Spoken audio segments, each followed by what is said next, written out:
দক্ষিণ আমেরিকার উত্তর পশ্চিমে অবস্থিত ইকুয়েডর আয়তনে তুলনামূলক ছোট হলেও বৈচিত্র্যে সমৃদ্ধ। প্রায় 2,83,000 বর্গ কিলোমিটার আয়তনের এই দেশটির রাজধানী কুইটো।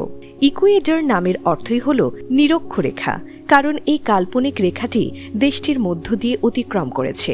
আন্দেস পর্বতমালা, অ্যামাজন অরণ্য, উপকূলীয় সমতল ভূমি এবং প্রশান্ত মহাসাগরের দ্বীপ অঞ্চল মিলিয়ে এখানে 4টি ভিন্ন ভৌগোলিক অঞ্চল রয়েছে। ইতিহাসের দিকে তাকালে প্রাচীনকালে এটি ইনকা সাম্রাজ্যের অংশ ছিল। 16 শতকে স্প্যানিশরা উপনিবেশ স্থাপন করে। 1822 সালে স্পেনের কাছ থেকে স্বাধীনতা লাভের পর এটি প্রথমে গ্র্যান্ড কলম্বিয়ার অংশ ছিল। পরে 1830 সালে স্বাধীন রাষ্ট্র হিসেবে আত্মপ্রকাশ করে। এরপর দীর্ঘ সময় রাজনৈতিক অস্থিরতা ও সামরিক শাসনের অভিজ্ঞতা রয়েছে। বর্তমানে দেশটি গণতান্ত্রিক শাসন ব্যবস্থার অধীনে পরিচালিত হচ্ছে। রাজনৈতিকভাবে ইকুয়েডর একটি প্রেসিডেন্ট শাসিত প্রজাতন্ত্র। তেল রপ্তানি দেশটির অর্থনীতির গুরুত্বপূর্ণ অংশ।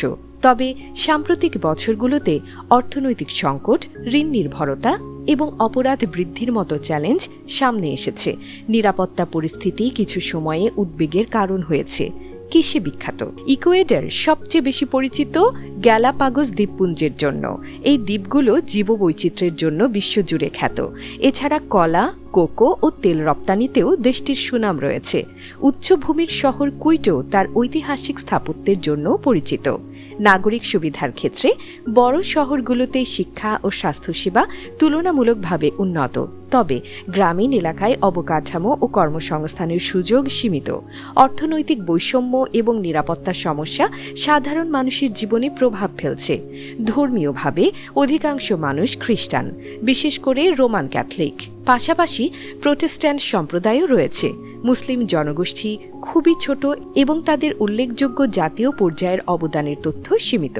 ভ্রমণ ও পর্যটনের ক্ষেত্রে ইকুয়েডর প্রকৃতি প্রেমীদের জন্য বিশেষ আকর্ষণীয়। গ্যালাপাগোস দ্বীপপুঞ্জ, আন্দেজে ট্রেকিং, অ্যামাজন জঙ্গল ভ্রমণ এবং ঐতিহাসিক কুইটো শহর পর্যটকদের টানে। অল্প দূরত্বে এত বৈচিত্র্যময় প্রকৃতি পাওয়া যায় যা দেশটিকে আলাদা করে তুলেছে।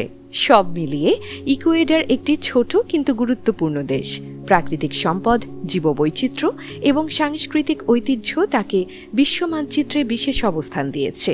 যদিও অর্থনৈতিক ও নিরাপত্তা চ্যালেঞ্জ এখনও পুরোপুরি কাটিয়ে ওঠা সম্ভব হয়নি।